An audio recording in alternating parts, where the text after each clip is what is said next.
The Miller family adopted 9-year-old Sophie from an orphanage, unsure how their withdrawn teenage daughter Emma would react. But Emma transformed overnight, letting Sophie into her carefully guarded world in ways she'd never allowed anyone. Months later, while brushing Sophie's hair, Katherine noticed something that made her freeze.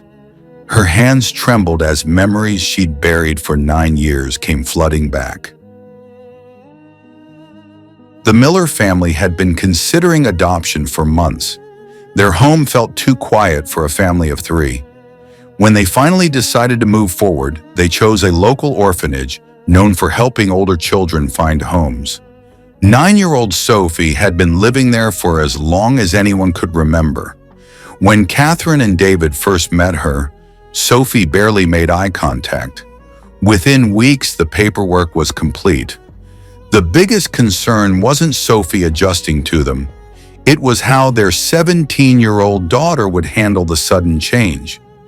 Emma had always been different. She built walls around herself that no one could penetrate. The warm child Katherine remembered had disappeared, replaced by someone who seemed permanently withdrawn. When Katherine and David told Emma about the adoption, they expected pushback. Emma just nodded and went back to her homework. The day Sophie arrived, Katherine watched Emma carefully. Then Emma did something no one expected. She walked down the stairs and sat beside Sophie on the bottom step. She didn't say anything. She just sat there. Katherine felt her throat tighten. In 17 years, she had never seen Emma allow anyone that close voluntarily. Over the following days, something even stranger emerged. Sophie gravitated toward Emma like a shadow. She followed her around the house. She asked Emma questions instead of asking her parents. At meals, Sophie positioned her chair closest to Emma's, and Emma accepted it all. When Sophie wandered into Emma's room, Katherine expected an explosion. Emma had strict rules about her space, but Emma simply moved her books aside to make room for Sophie on the bed. When Sophie reached for Emma's belongings, Emma watched without protest. One evening, Katherine heard laughter coming from upstairs. Real laughter, bright and unguarded. She climbed the stairs quietly and found them on Emma's floor, Sophie giggling as Emma showed her origami. Emma was smiling, actually smiling. Katherine couldn't remember the last time she'd seen that smile. Emma stopped calling Sophie by her name. Within the first week, it became little sister. She said it so naturally that Katherine wondered if Emma even noticed. David remained optimistic, chalking it up to Emma finally finding purpose. But Katherine couldn't shake a growing sense of unease. This wasn't just Emma being helpful. This was something deeper, something instinctive. The way Emma looked at Sophie carried a weight Katherine couldn't name. 3 months after Sophie arrived, Katherine was brushing Sophie's hair before bed. Sophie sat patiently, humming softly while Katherine worked through the tangles. As Katherine lifted Sophie's hair away from her neck, something caught her eye. Katherine's hands froze mid-motion. The brush slipped from her fingers and clattered to the floor. Sophie turned around, concerned. Katherine forced a smile and picked up the brush, but her hands were shaking. She finished quickly and sent Sophie off to bed. That night, Katherine couldn't sleep. Late one night, Katherine climbed into the attic. She pulled down an old cardboard box she hadn't opened in 9 years.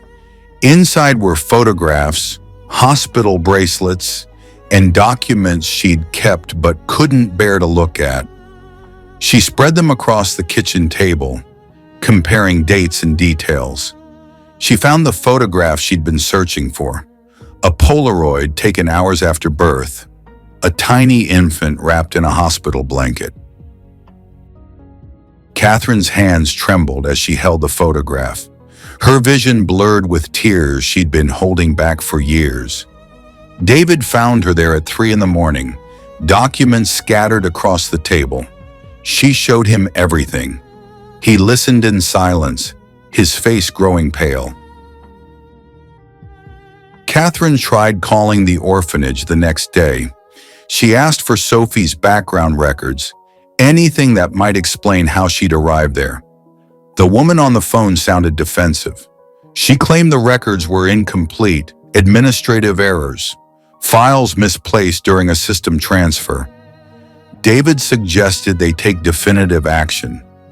Katherine hesitated, terrified of what they might discover, but the question had grown too large to ignore.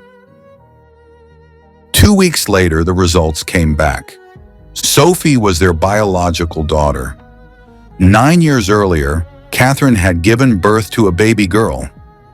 Hours after birth, a nurse took the infant for routine tests.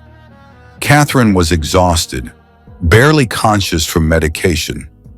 She remembered the nurse saying she'd be right back. The nurse never returned.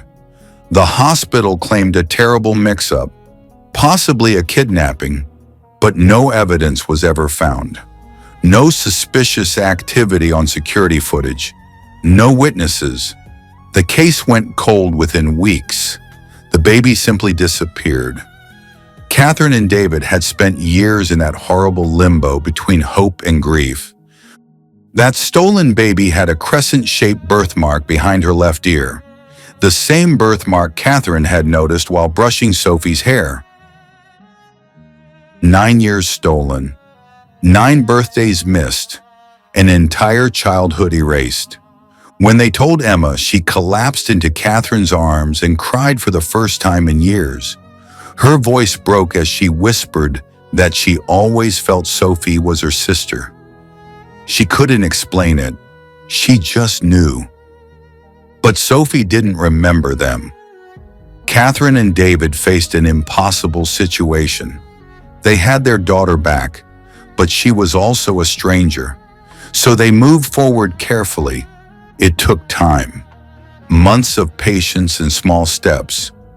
Sophie began calling them Mom and Dad, though the words felt strange at first. She asked questions about the baby she'd been. Katherine and David answered as honestly as they could. But through it all, one thing remained constant: Sophie and Emma's bond. That inexplicable connection that had formed the moment they met. Some connections transcend memory. Some bonds, even when severed, never truly disappear. They simply wait, buried beneath time, until the right moment brings them back into the light.